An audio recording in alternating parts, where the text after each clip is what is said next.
കുഞ്ഞുങ്ങൾക്ക് വേണ്ടി allergic treatment എടുക്കുന്ന രക്ഷിതാക്കളാണ് നിങ്ങളെങ്കിൽ നിങ്ങൾ അറിയേണ്ട ഏറ്റവും പ്രധാനപ്പെട്ട കാര്യമാണ് ഞാൻ ഇന്ന് പറയാൻ ഉദ്ദേശിക്കുന്നത്.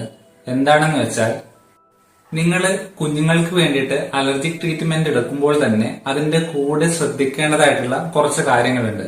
അല്ലെങ്കിൽ നിങ്ങളുടെ ഈ കുട്ടികളുടെ അലർജി മെഡിസിൻ എടുക്കുമ്പോൾ മാത്രം ചെറിയ രീതിയിൽ ഒരു വേരിയേഷൻ കുറവ് സംഭവിക്കുകയും പിന്നീട് വീണ്ടും അതിതീവ്രമായിട്ട് വരാനുള്ള ചാൻസ് വളരെ കൂടുതലാണ്. ഇതിൽ ഒന്നാമതായിട്ടുള്ളത്, കൊതുവിനെ തുരത്താൻ ഉപയോഗിക്കുന്ന കൊതുകുതിരിയും മറ്റും വീട്ടിൽ ഉപയോഗിക്കാതിരിക്കുക.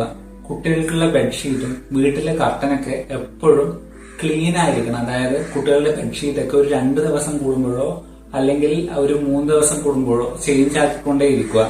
കുട്ടികൾക്ക് തണുത്ത ഭക്ഷണ പദാർത്ഥങ്ങൾ കൊടുക്കാതിരിക്കുക. കൂടെ തന്നെ ഈ പാലിന്റെ പ്രൊഡക്ട്സ് ഒക്കെ കൂടുതലായിട്ട് കൊടുക്കുന്നത് കുറയ്ക്കുക. പ്രത്യേകിച്ച് രാത്രി സമയങ്ങളിൽ തീരെ കൊടുക്കാൻ പാടുള്ളതല്ല.